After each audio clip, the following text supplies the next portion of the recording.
Desde cada una de nuestras redes sociales los invitamos a sumar fuerzas por un año de recuperación para todos en el Ecuador y en el mundo entero.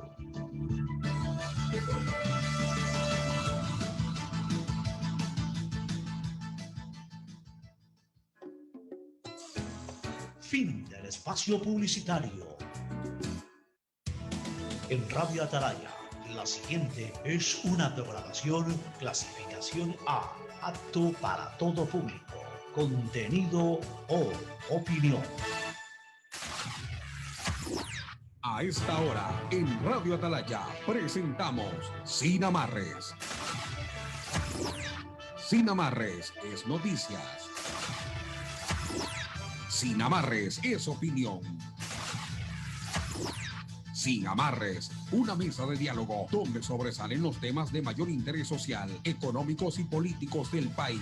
Bienvenidos a su espacio Sin Amarres. Bajo la conducción y dirección del sociólogo Stalin Poveda Granoble. En el aire.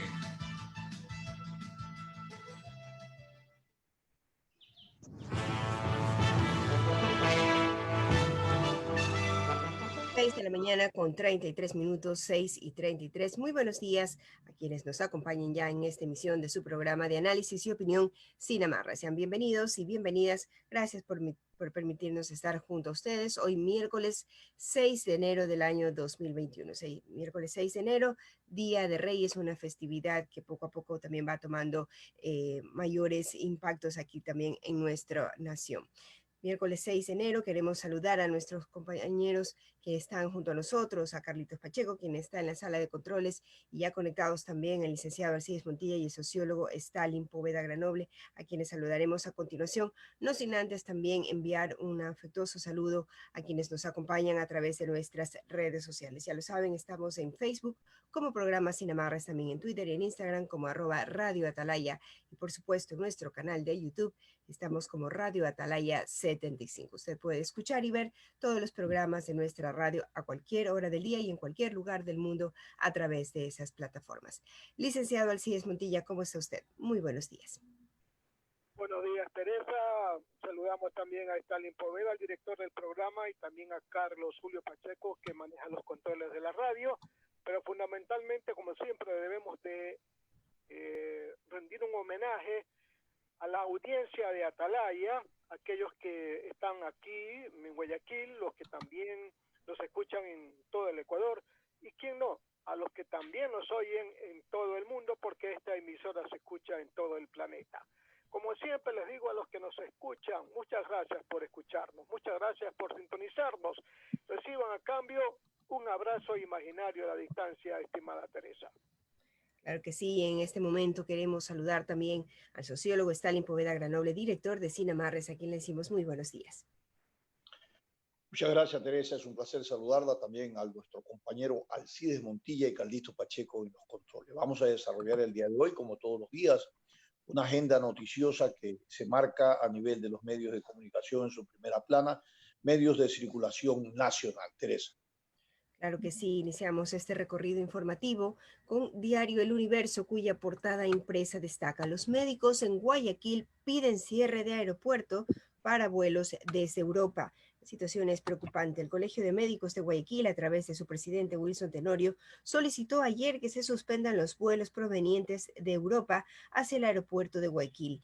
Gran Bretaña se cierra, España en la misma situación. Estamos a las puertas de un rebrote. Están creciendo exponencialmente los casos de COVID-19. Se están saturando las unidades de cuidados intensivos.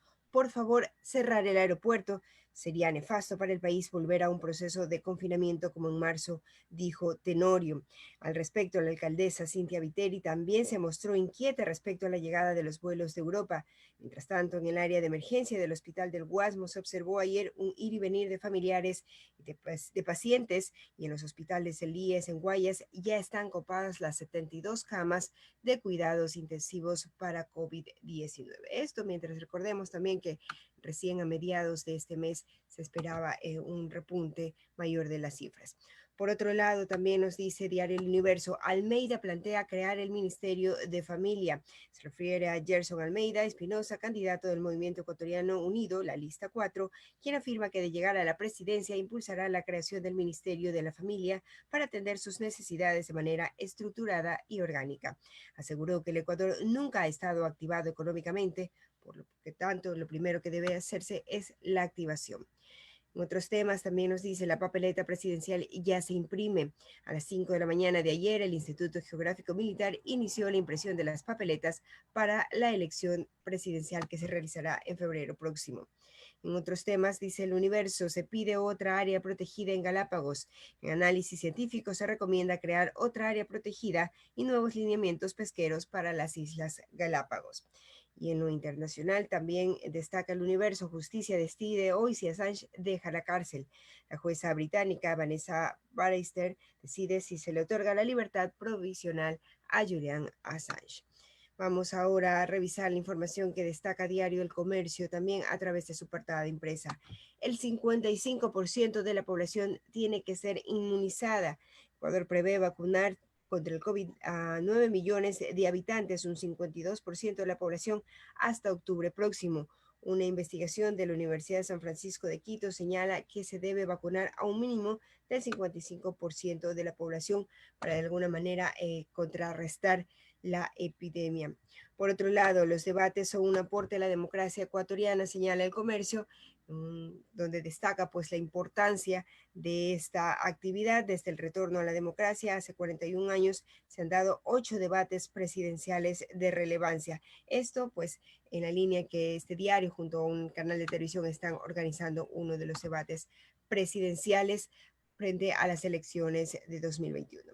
Así también industria textil se enfoca en las prendas básicas plano económico. Por otro lado, países evalúan dilatar segunda dosis de vacunas. Ante la escasa producción y el aumento de casos, la estrategia de inmunización tendría cambios. Por otro lado, los municipios controlan aforos y aglomeraciones. Cuenca, Riobamba y Guayaquil realizan operativos para verificar el cumplimiento del aforo en los establecimientos comerciales, señalado en un 50% máximo en la mayoría de las ciudades y en el transporte público. También hay controles en los mercados con ayuda de la policía y las Fuerzas Armadas. Los COE de Puerto Viejo, La Tacunga y Loja definieron las medidas para prevenir el contagio pedidas por el COE nacional. Y así también nos señala que hay pocos avances en investigación por violencia. El canal virtual de la Fiscalía recibió 23.061 quejas por violencia psicológica entre marzo y diciembre del año anterior, en medio de la crisis sanitaria por el COVID-19. El 97% de las causas continúa en la primera etapa de la investigación, mientras otras ya fueron archivadas. Finalmente, compartimos con ustedes también la información que resalta Diario Expreso a través de su portal web. Los candidatos se abren a ampliar el horario de sufragio, dice, pero con controles. Así también nos señala en otro de los temas, la Fiscalía investiga a gremio de abogados por contrato a la Corte Constitucional. En lo internacional, Bolsonaro dice que Brasil está quebrado y que él no puede hacer nada.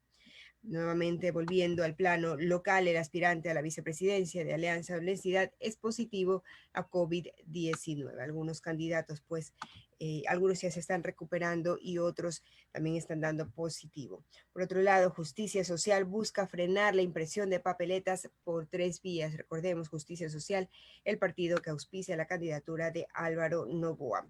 Y para los estudiantes, del 14 al 18 de enero son las inscripciones para el examen de ingreso a la Universidad 2021. Y finalmente también nos dice Diario Expreso, sancionan propietarios de 7 casas en la calle 8 de Cristo del Consuelo que habían organizado una fiesta masiva. Realmente imágenes que resultan inauditas en una situación como la que estamos viviendo. 6 de la mañana con 41 minutos, estimado sociólogo. De esa manera concluimos este recorrido informativo. Gracias, Teresa. Cuando termina un año y empieza el nuevo año, en condiciones normales, uno se desea prosperidad, se abraza, bueno, y todo se marca en la perspectiva de que lo que viene es lo mejor. Ha comenzado el 2021 y es un año atípico. en un escenario realmente muy preocupante, toda vez que a nivel del país y en el mundo se tratan y se revisan temas que son de problemas de la vida y problemas de salud pública. En nuestro país, en el 2021, tenemos escenarios realmente de mucha preocupación. Uno que es aquel que tiene que ver con el COVID-19, el rebrote, la vacunación, de los cuales los candidatos hoy ya oficialmente inscritos no están hablando absolutamente nada.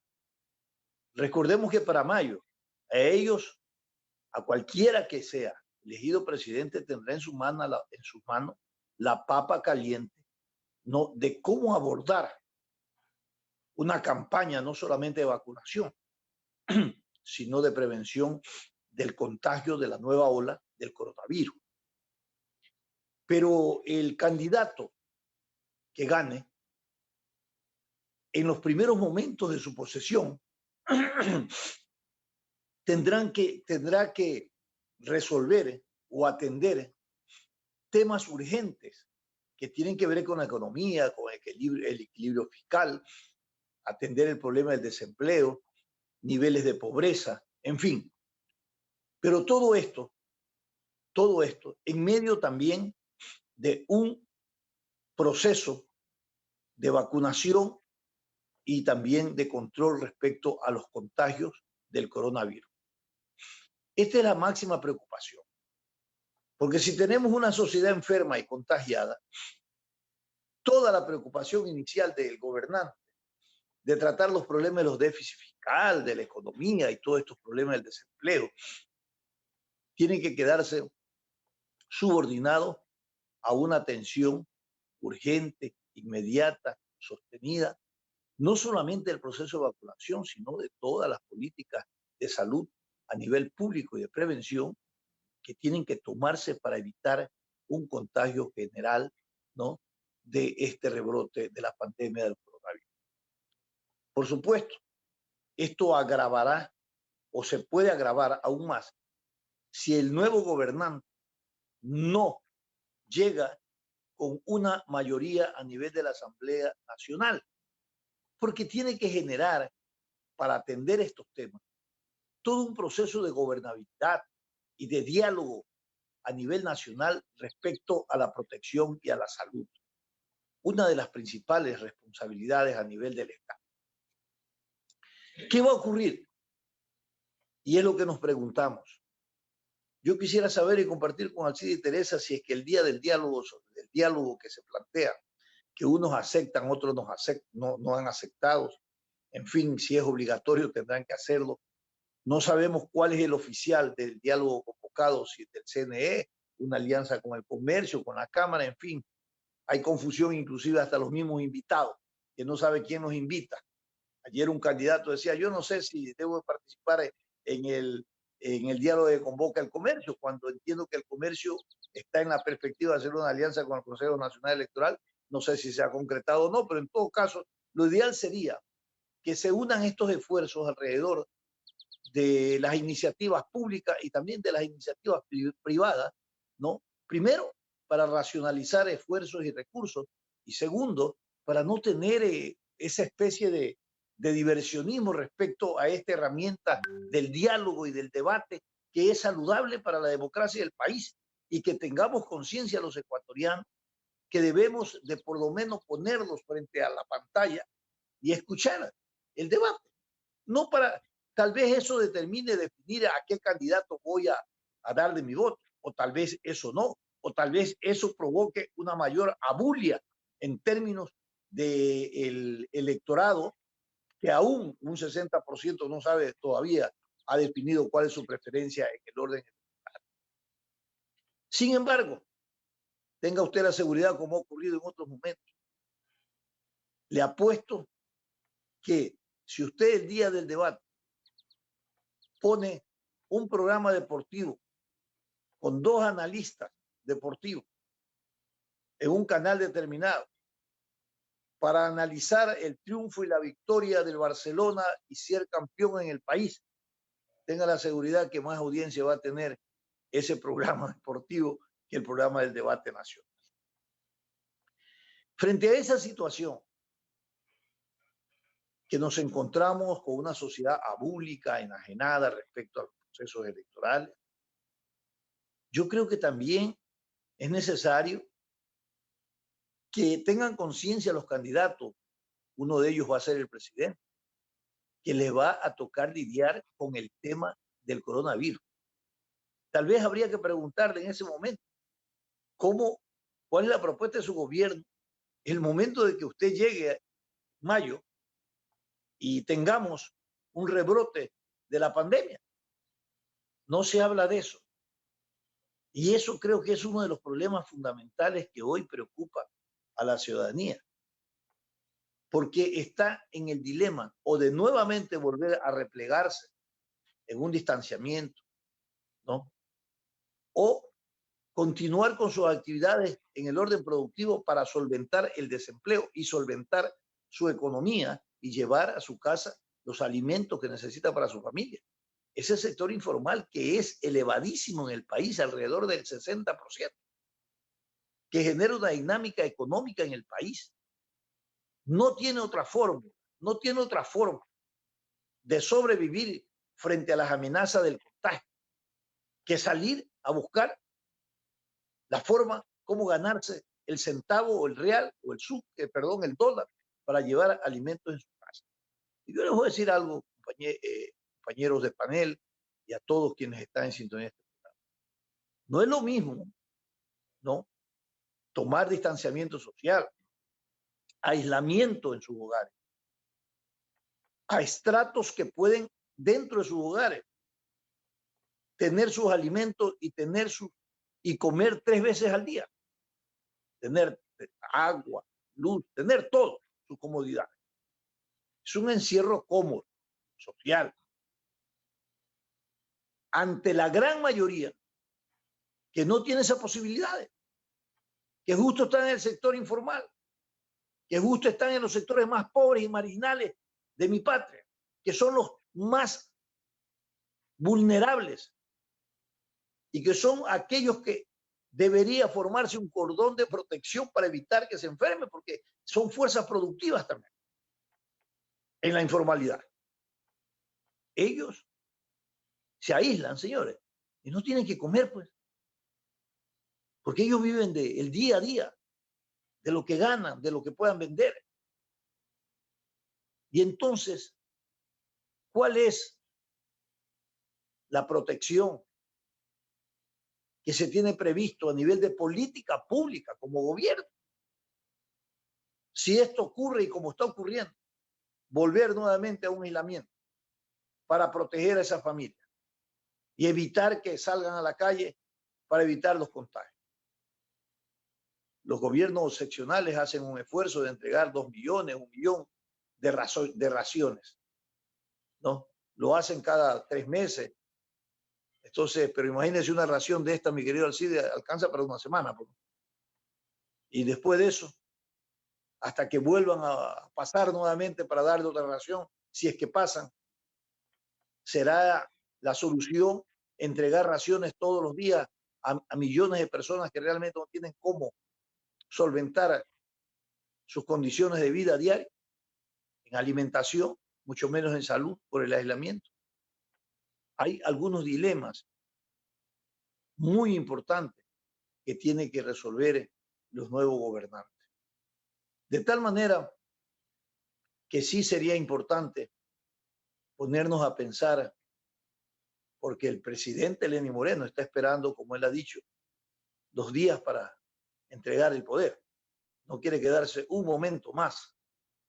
No sé si nosotros quisiéramos que se quede. Pero en todo caso, él es lo que dice, estoy contando los días para irme a mi casa, para terminar su periodo. Pero entonces el que entra recién comienza. Y comienza con estos graves problemas, y fundamentalmente el problema del coronavirus, el problema de la delincuencia. Este es otro problema serio, que no se tocan como planes de gobiernos o propuestas por parte de los candidatos, mucho menos cuando ya lleguen a ser gobernantes, qué política pública. Habría que preguntarle. Va a generar, a determinar respecto a seguridad, por ejemplo. Entonces, algunos aspectos interrogantes que tienen que ver más con la intención y con el afán de llegar al poder que con la acción y la ejecución de una política pública que nos dé pertenencia y nos garantice ese estado de paz y de seguridad que necesitamos. Así. Esta le interesa y amable audiencia. Parece que a propósito podría ser que nos están induciendo a que debatamos sobre los debates, pero no los candidatos, nosotros los simples ecuatorianos. ¿Por qué digo que nos inducen a debatir sobre los debates? Si sabe Stalin y Teresa que hay 3 organizaciones que van anunciados que van a realizar los debates, cada una con una fecha diferente.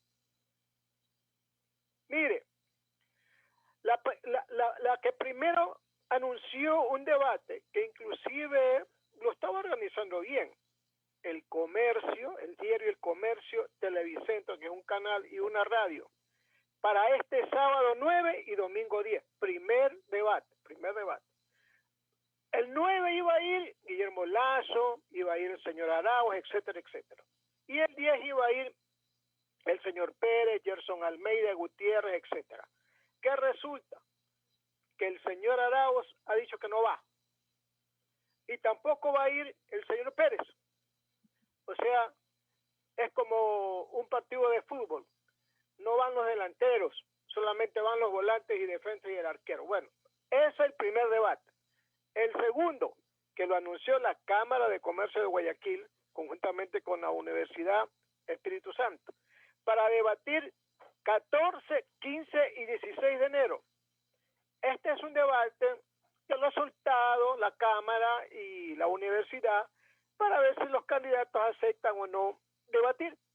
Al momento, lo único que se sabe es que doña Andrea Bernal, que es una periodista radicada en Colombia, va a ser la conductora. Han impuesto hasta los temas, son 5 temas: empleo, tributo, corrupción, etcétera. Pero todavía no sabemos si los candidatos han aceptado. Nada. Y lo último, ayer en la noche apareció el Consejo Nacional Electoral, martes como a las 9 de la noche, con una propuesta de debate para realizarla el 17 de enero. Miren ustedes, tales. Empezamos 9 y 10, Cámara de el diario El Comercio en Quito. 14, 15, 16, Cámara de Comercio Guayaquil, Universidad Espíritu Santo. 2. Y el Consejo Nacional Electoral, que acaba de anunciar el debate para el 17 de enero. Y entonces, ha dicho el señor Pérez y el señor Arauz que no van a ir al debate efectuado por la Cámara del diario El Comercio y Televicentro, que solamente van a ir al organizado por el Consejo Nacional Electoral, y eso porque es obligatorio, porque el Código de la Democracia lo obliga. Claro, lo obliga, y al que no va, por ahí le ponen una que otra sanción, como cuando uno dice, si no va lo multo, está bien, pues múlteme. ¿Y por qué no le dicen, si usted no va, señor candidato, usted no va a ser candidato? A ver si no van a las elecciones, al debate. Va, pues al debate. Pero como somos muy simples, por encima nomás hacemos las multas, entonces todo el mundo dice, no, yo no voy porque yo estoy primero en las encuestas, y como estoy primero en las encuestas, yo no quiero que me vayan a criticar y me vayan a lanzar toda la artillería en contra mía, porque así están diciendo los comilitones de Arauz, por ejemplo, que no vaya. Aunque mire, aquí hay un detalle muy interesante, Stalin. Hay un abogado que se llama Ramiro Aguilar Torres, que antes fue pues candidato a la vicepresidencia con Dalito Bucaram, ¿verdad? Y ahora está de correísta. Están enojados pues el señor Ramiro Aguilar Torres, diciéndole a Arauz, vaya al debate, porque en el debate es donde se consiguen los votos de los indecisos, los votos de los otros que todavía no se saben por dónde van a ir. Entonces, Se le han ido encima al señor Ramiro Aguilar otros correístas más, diciéndole que no, que Arauz no debe de ir a los debates. Esa es la ensalada, Stalin, la ensalada en la que nos encontramos actualmente en el país. 3 instituciones con tres fechas diferentes en un debate. ¿O es que, no lo quieren hacer? Dígame, porque correcto. me da la impresión de que nos están distrayendo. Nos están distrayendo porque, oiga, Stalin, nosotros los ecuatorianos para distraernos somos finos, Stalin. Mire, Alcides, lo que usted acaba de poner en orden cronológico de este diversionismo, porque no es otra cosa, de cómo se toma, se deprecia una herramienta de debate democrático que tiene un carácter oficial y obligatorio, porque así lo determina el Consejo Nacional Electoral. El Consejo Nacional Electoral debió prever que el único debate que puede hacerse en alianza con los públicos, con los medios públicos y el aval del Consejo Nacional Electoral, punto, ese es el debate oficial, obligatorio y exigible. Porque, ¿qué es lo que está pasando? En la práctica se está enviando un mensaje del desacato, de respeto a la autoridad competente en relación a lo que se debe hacer y lo que la autoridad determina respecto, ¿no?, a este proceso del debate. ¿Por qué no se ponen de acuerdo? Consejo Nacional Electoral, medios públicos, medios privados, y lo hacen a través de una cadena y una alianza única. Y yo creo que ese es un carácter plural del pensamiento, donde el pensamiento puede aflorar desde distintas plataformas del pensamiento oficial, político y privado y público. Pero como aquí no hay esa cultura, aquí es el palo encebado. Nosotros somos del, ¿cómo es? Del campo. Y en el campo es el palo encebado. La concepción que se tiene es el que va primero, jálalo y tú tienes que ocupar ese lugar y así sucesivamente, ¿no es cierto? Entonces, los candidatos que hoy se encuentran con, de alguna manera, con la simpatía del beneficio electoral y que las encuestas dicen que están el uno en primero, el otro en segundo, el otro en tercero, no se quieren en el orden de prelación reunirse ni debatir con el que está en cuarto o quinto puesto. Señores, la disposición es que el diálogo es para todos los candidatos oficiales, el debate, o no es así, es para todos, no excluye a nadie y no pone orden de prelación. ¿Cómo se lo organiza, señores? Si eso es una exigibilidad para todos, aquí no tiene que verse entonces quién está con quién, sino cómo lo organizan y cómo se ponen de acuerdo. Entonces aquí yo no me siento, el que dice que está en primero no se sienta a un debate con el que está en el sexto lugar, ¿no es cierto? El que está en el segundo, mucho menos con el que está en el 10º lugar. Y entonces, ¿con quién va a debatir? ¿Se van a agotar en el primer encuentro las 3 opciones principales? Entonces, ¿para qué vamos a escuchar los demás? Si es que lo van a hacer por parte, o si lo hacen una sola. Bueno, realmente aquí lo que hay que entender es que debemos de organizarnos, consensuar la forma cómo le vamos a exponer al electorado, ¿no?, este debate, los temas que se van a debatir, la forma cómo se va a realizar el debate. Bueno, pero ya vemos que existen más de 3 o 4 propuestas, ¿no?, de dónde, de quién y cómo se va a realizar el debate, dejando subordinado una disposición que es fundamental, que es exigible. El Consejo Nacional ha planteado que el debate tiene que darse, ¿ya? Y tiene que darse porque es una exigibilidad a nivel del Consejo Nacional Electoral y así está oficialmente determinado. Una vez más, se pone de manifiesto la confrontación y la crisis entre los actores políticos y la normativa electoral. El escenario de confrontación y de falta de comprensión, de diálogo, de gobernabilidad, cada vez se pone de manifiesto con mayor intensidad. En este elemento que es fundamental del diálogo, del debate previo a la campaña o en el proceso electoral, esta herramienta democrática que debe de ser para cada uno de los candidatos una gran oportunidad para exponer su proyecto, su propuesta política, ¿no? Ya vemos que todos, en su mayoría, están calculando con quién tienen que debatir, por qué no debatir con el uno, por qué no me ponen al lado del otro. Señor, pónganse de acuerdo. El debate es para los ecuatorianos, no es para una exhibición personal.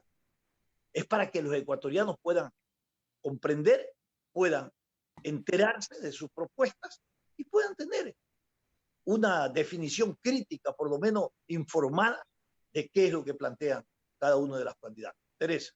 7:03, estimado sociólogo. Efectivamente, esperemos que el debate o los debates que se vayan a dar realmente puedan dar información a los ecuatorianos acerca de las propuestas de trabajo, puedan generar luces, sobre todo del cómo van a ser realidad esas propuestas, porque suenan muy bonitas todas, pero realmente el enfoque, el problema es cómo se va a cumplir cada una de ellas. Vamos a ir a una pausa comercial, sociólogo licenciado, y está con nosotros también nuestro siguiente invitado, el abogado Víctor Medina, quien es candidato a asambleísta. Con él dialogaremos luego del corte comercial, pero antes también les queremos informar que el municipio de Guayaquil ha recaudado ya más de $2 millones hasta el momento por concepto del impuesto predial urbano. En realidad son $2.023.389 que ya ha recaudado el municipio por el impuesto predial. Recordar a nuestros oyentes que se está haciendo el cobro de este impuesto solo a través de agencias bancarias y sobre todo también usted puede hacer uso de las vías online para evitar hacer aglomeraciones también en las instituciones bancarias. Abajo de los municipios, en las ventanillas del municipio, no se está haciendo el cobro de este impuesto. La medida tiene como fin evitar las aglomeraciones y el contagio del COVID-19. 7:04, volvemos después de la pausa comercial. Este es un programa de opinión, categoría O, apto para todo público. El siguiente es un espacio publicitario apto para todo público. El año pasado quisimos prender una camareta con mi hijo, pero el encendedor no servía. Después la mecha no funcionaba. Lo intentamos varias veces y en un momento llegué a pensar que era mala suerte. Hasta que ese mismo día vi en las noticias la cantidad de niños que son llevados a clínicas por el uso de explosivos. Seamos conscientes de lo que esto significa y cuidemos a nuestros menores. Este es un mensaje del Benemérito Cuerpo de Bomberos de Guayaquil.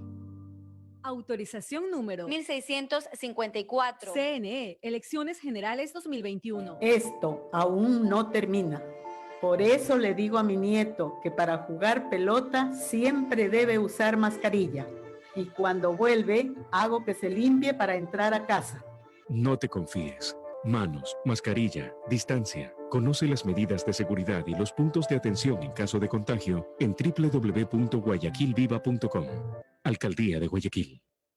Autorización número 0118. CNE, Elecciones Generales 2021. En EMAPAC, nuestro compromiso es brindarte una atención de calidad, oportuna y humana. Si no estás de acuerdo con la respuesta del operador, acércate a nuestras oficinas ubicadas en el edificio de las cámaras, Avenida Francisco de Orellana y Miguel H. Alcíbar, de lunes a viernes, de 8:30 a 15 horas. O desde la comodidad de tu hogar, enviándonos la información a nuestro WhatsApp al 098-747-2917. Porque mejorando tu calidad de vida, el Guayaquil que soñamos se levanta.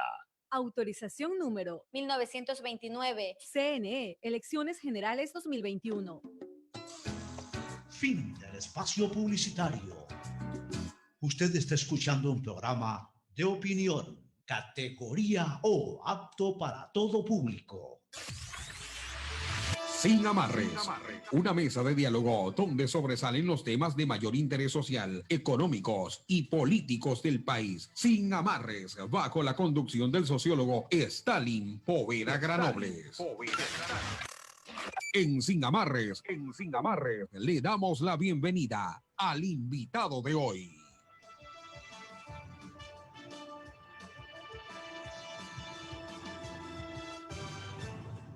Así es, cuando son las 7 de la mañana con 7 minutos, le damos la bienvenida a nuestro invitado de hoy. Es el abogado Víctor Medina, ex asambleísta y coordinador de UNES, Unión por la Esperanza, en Guayas, quien ya está conectado junto a nosotros, estimado sociólogo.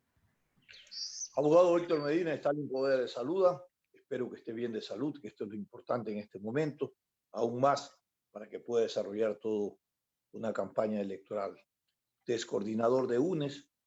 En este movimiento están algunos, valga la redundancia, otros movimientos, Centro Democrático y otras organizaciones que se sumaron a esta unión.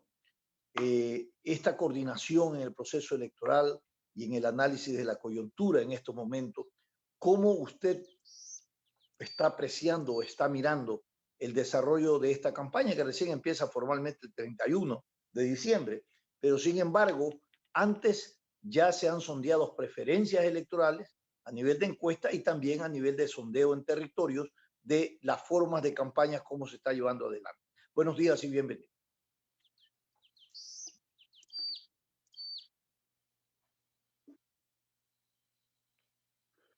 No tengo sonido. Abogado, si podría activar el micrófono, por favor.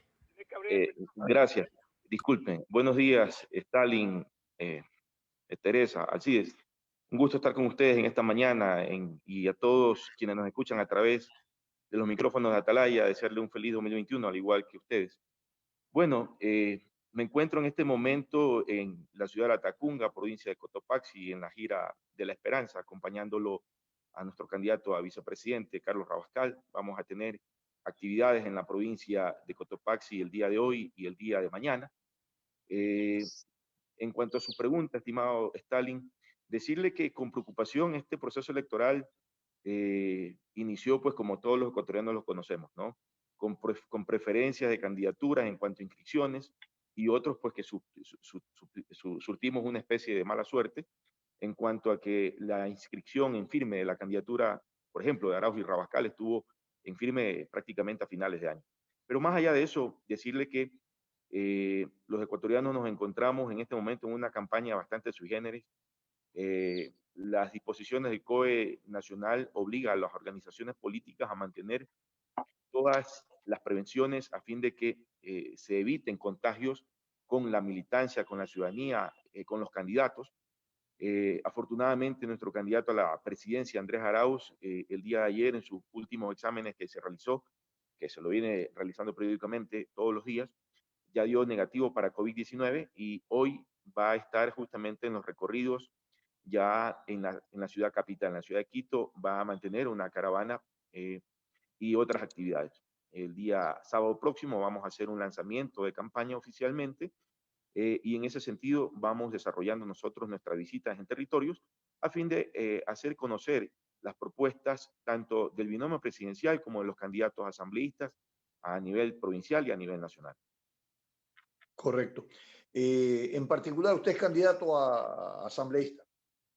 Soy candidato a asambleísta en la lista nacional por Centro Democrático y Compromiso Social Lista 1, que es la Unión por la Esperanza, es la alianza política Unión por la Esperanza.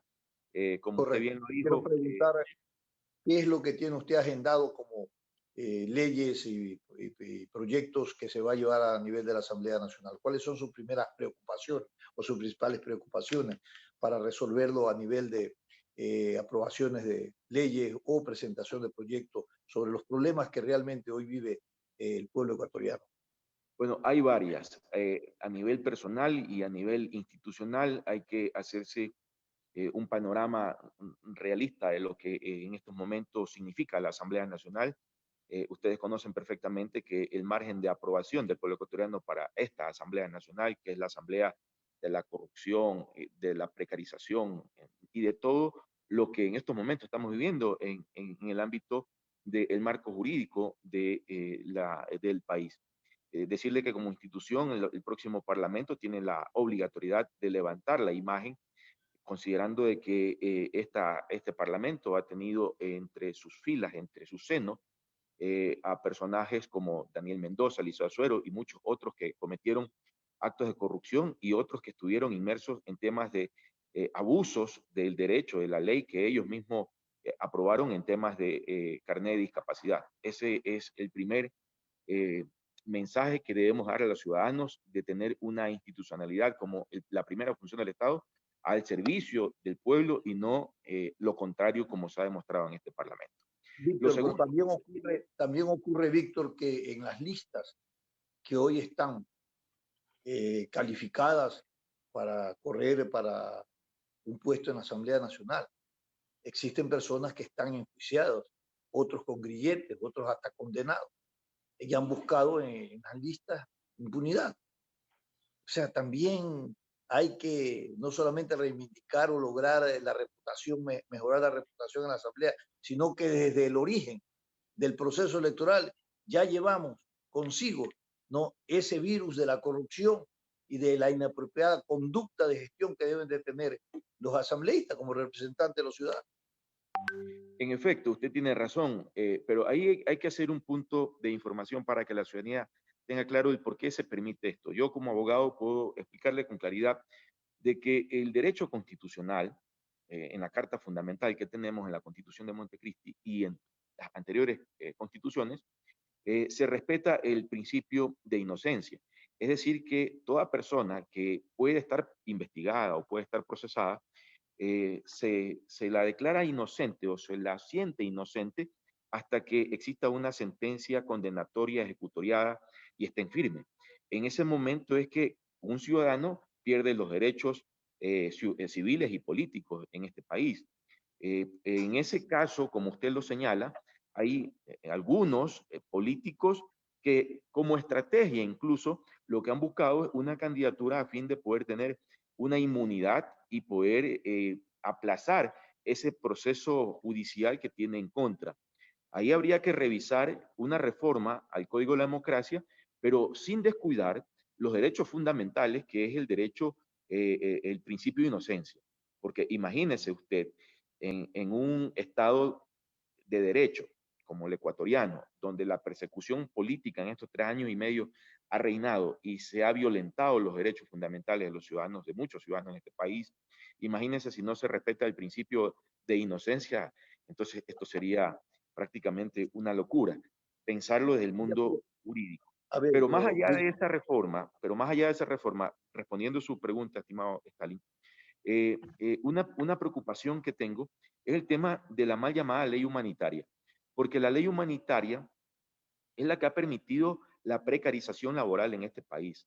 Recuerden ustedes que esa ley que se aprobó con carácter económico urgente no recoge absolutamente ningún recurso para el erario público a fin de que haya sido aprobado como se lo aprobó, en 30 días prácticamente, en 2 debates.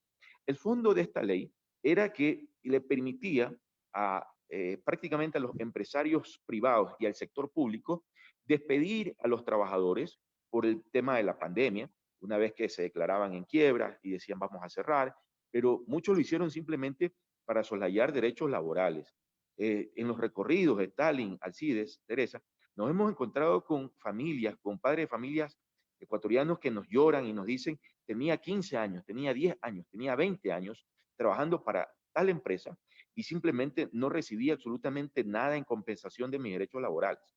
¿Gracias a qué? Gracias a esa mal llamada ley humanitaria, que no solamente le permite eso al empresariado y al sector público, sino que también permite la disminución de la jornada de trabajo y por ende la disminución de los ingresos.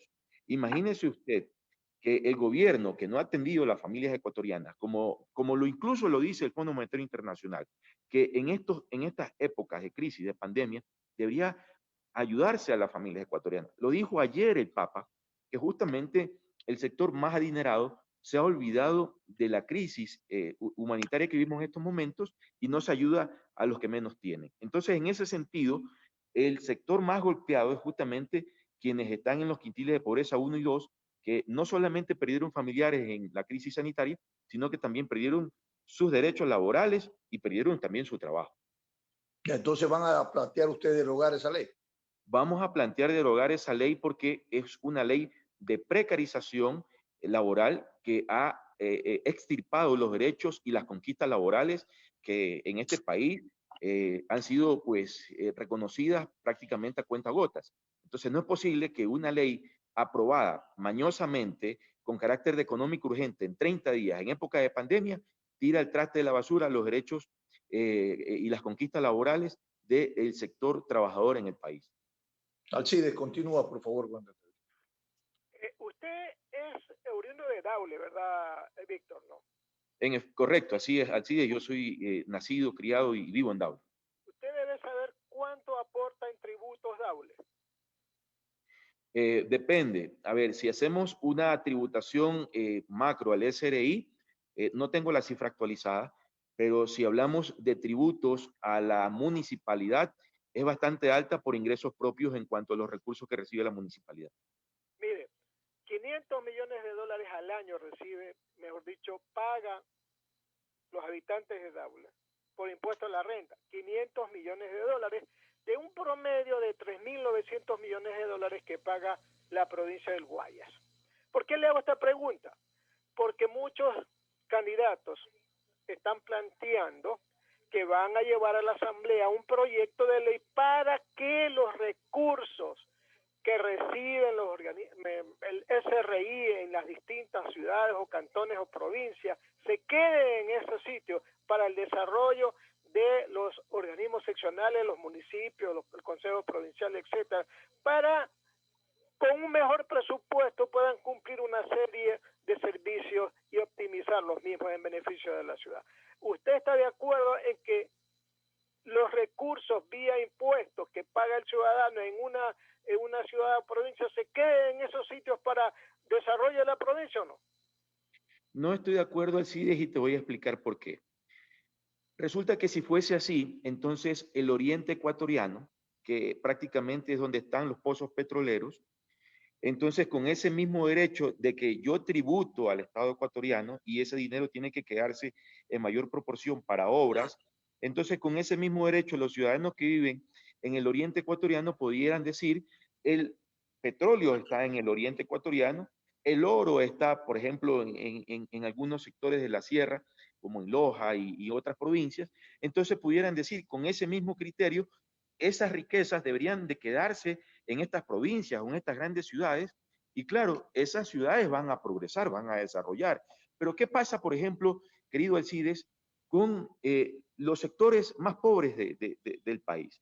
Yo te pongo un ejemplo. ¿Qué pasaría, por ejemplo, con el sector en los cantones como Isidro Ayora, como Nobol, como Lomas de Salentillo, que son de Guayas también, por ejemplo, y que son muy pequeños y que seguramente tributan mucho menos? Entonces, yo creo que la repartición o la asignación de los recursos desde el Estado, que es quien administra los recursos, tanto de ingresos propios vía impuestos, impuestos a la renta y otros impuestos, como también la producción petrolera, la producción de algunos otros productos que tiene el Ecuador, van justamente distribuidos en base a la población, a fin de que esas poblaciones, como la gran ciudad de Guayaquil, que tiene más de 3 millones de habitantes, pueda tener los recursos que se necesitan. Daule tiene un gran presupuesto, por ejemplo, no solamente por el tema de tributos vía impuesto a la renta, sino también en recaudación propia por el polo de desarrollo que tiene la parroquia satélite urbano La Aurora. Pero mire ahí nada más cómo ya hay un margen de distinción, podríamos decir, entre lo que es la parroquia satélite urbano La Aurora, con lo que es más allácito, recinto San Sebastián, Mamachola, la parroquia Los Lojas, que está a pocos minutos de La Aurora. Entonces ahí, en un mismo cantón, en una misma población, un mismo territorio, tenemos distinción de clases, y tenemos distinción de ingresos, y tenemos distinción de la inversión de los recursos públicos desde el mismo municipio. Entonces, si eso aplicamos a nivel del Estado, estamos discriminando a los sectores más pobres del país. Y con eso estaríamos condenando y llevando a pobreza extrema justamente a las poblaciones más pequeñas. Por eso estoy en contra. ¿Sí sabe cuánto recibe Pichincha al año por recaudación tributaria? 7.100 millones de dólares. Casi el doble de lo que recibe Guayas. Entonces vamos a aportar todos los ecuatorianos para el desarrollo de una sola ciudad, que es Quito, para que haga un enorme tranvía o un enorme bus eléctrico, etcétera, en desmedro de Daule, que no tiene un buen sistema de transporte para pasajeros. No es posible. Por eso que yo le preguntaba si usted cree que la distribución tributaria tiene que ser equitativa. Si en Quito o en Pichincha tributan 7.100 millones, es porque las empresas transnacionales tributan ahí. Hay que ser equitativos en la distribución de los tributos para que haya un desarrollo equilibrado de las ciudades, estimado Víctor Medina. Pero con ese mismo principio, estimado Alcides, yo le hago la pregunta, ¿qué pasa con las ciudades, con las poblaciones pequeñas? ¿Qué pasa con Zumbagua, por ejemplo, que es una población rural de la sierra? ¿Qué pasa en los sectores de la misma provincia de Guayas? Por ejemplo, ¿qué pasa con la capital Montuvia del Ecuador, con Salitre? ¿Qué pasa con Colime, por ejemplo? Que son poblaciones muy pequeñas, que son productivas, que pagan menos tributos. Entonces, en base a su criterio, entonces estaríamos condenando a estas poblaciones rurales pequeñas a que vayan prácticamente de la pobreza a pobreza extrema. Yo creo que el mecanismo de distribución o de asignación de los recursos públicos está en base a la asignación por población. Aquí, por ejemplo, yo pudiera hacerle otra observación, Alcides, en cuanto al error que usted manifiesta que se podría plantear como una alternativa. Habría que revisarlo, habría que mejorarlo tal vez, pero para mí es un error de momento. Yo le digo a usted, por ejemplo, yo que vivo en Daule, votantes, a la actualidad en la parroquia satélite urbana La Aurora hay 25.000 votantes en este padrón actualizado, 25.000, pero habitantes sobrepasan los 150.000. ¿Sabe dónde votan el resto de los habitantes, querido Alcides? En la ciudad de Guayaquil.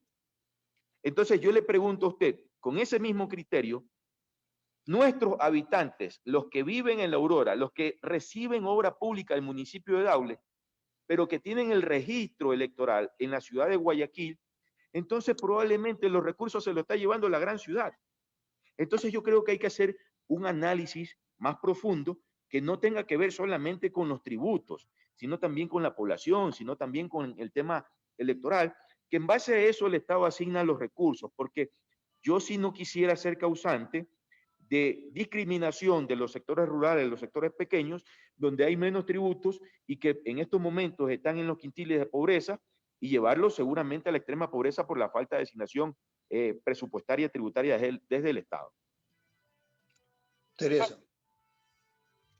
Sí, abogado, ya estamos terminando, pero no quisiera cerrar sin antes preguntarle cuál es la proyección del número de asambleístas que ustedes han previsto lograr, cuántos curules piensan lograr en estas elecciones. Bueno, aspiramos a una mayoría, aspiramos. Sabemos que es complicado por el tema del método de asignación de escaño, que lo cambiaron de Juan a Wester, y eso disipa la asamblea. Planteamos aproximadamente tener entre 68 y 70 asambleístas. Ojalá, de acuerdo a los sondeos de este momento, ojalá lleguemos a esa meta. Sabemos que no es fácil, que es bastante complicado. La pandemia por COVID-19 complica más el escenario político electoral. Vemos una campaña bastante apagada en las calles. Hay mucha publicidad en redes sociales, en medios digitales. La prensa nacional mismo no hay propuesta todavía en firme de algunos candidatos, y esperemos que en el pasar de los días tengamos la oportunidad de llevar el mensaje a los ciudadanos a fin de que puedan escoger. De mi parte, decirle a los ecuatorianos, llamarlos a la reflexión y decirle como candidato de lista 1, Centro Democrático, que hagamos un análisis comparado. Una década antes de Correa tenemos, según la historia, según los registros de historia, 2 golpes de Estado, 7 presidentes. Es decir, nos hicieron creer que éramos prácticamente ingobernables. Y teníamos encabezando la lista de corrupción en América Latina y en el mundo. Con una década de prosperidad, de obras, de derechos, con Rafael Correa, tuvimos seguridad jurídica, económica y política. Teníamos dinamismo en la economía, había muchas fuentes de ingresos, a los servidores públicos se les pagaba de manera anticipada incluso. Es decir, teníamos un país en vía de desarrollo. En estos casi 4 años de gobierno, que ha sido el gobierno de la traición, del engaño, de la muerte por el mal manejo de la crisis sanitaria, de la repartición de la patria y de la corrupción, porque hemos vuelto a encabezar los países más corruptos en la región al menos, decirle que eso tenemos que comparar. ¿Queremos vivir 4 años nuevamente en el país que tenemos en estos momentos o queremos llevar un país en vía de desarrollo? Si queremos un país en vía de desarrollo, pues la solución está en el binomio de la esperanza con Andrés Arauz y Carlos Rabacán en Ixtabú. Perfecto. No siempre es bueno, Víctor, para terminar, hacer estas comparaciones de las décadas anteriores o de las vigentes o las que terminan. También en la década que terminó, en el periodo del gobierno del expresidente Rafael Correa, se vivieron los más altos niveles de corrupción. Y también en esa década se confirmó la detención y condena de las primeras planas de los directivos de ese gobierno, incluyendo al expresidente Rafael Correa con una condena y otros que están presos. Entonces, realmente son escenarios totalmente diferentes, ¿no? Que aportan en unos momentos históricos y que en otros momentos históricos no aportan. Entonces, no siempre esa comparación es buena, porque también lleva consigo tener que justificar o por lo menos decir por qué ocurrió esto en ese gobierno. Sí, decirle que nosotros encabezamos los países más corruptos de la región, de América Latina y del mundo, prácticamente en el sector político, y ahora ha vuelto. Recuerde usted que la familia presidencial está envuelta en casos de corrupción con el tema de INA Paper, de INA Investment, y resulta que Fiscalía no hizo absolutamente nada. Lo corrupto, confeso, Daniel Mendoza, Liceo Suero y media asamblea con el tema de carnet de discapacidad. Es decir, hemos vuelto a eso, estimado Stalin. Y también decirle que la sentencia de Rafael Correa, que es una persecución política que no demostró que se robó un solo centavo, que ha sido sentenciado por influjo psíquico, el pueblo ecuatoriano está consciente de que es una persecución política implacable, tenaz de este gobierno y que está haciendo todo lo posible para que no ganemos la presidencia de la República. Eso muy bien. No La tiene ciudadanía claro. tiene los elementos, la información para tomar una decisión. 7:29, agradecemos nuevamente al abogado Víctor Medina, candidato a la Asamblea por UNES, por habernos acompañado, también a nuestros amables oyentes por su sintonía. Ya viene el enlace semanal de la Alcaldía de Guayaquil. Excelente día, buenos días. Sin amarres, una mesa de diálogo donde sobresalen los temas de mayor interés social, económicos y políticos del país. Sin amarres, bajo la conducción del sociólogo Stalin Poveda Granobles.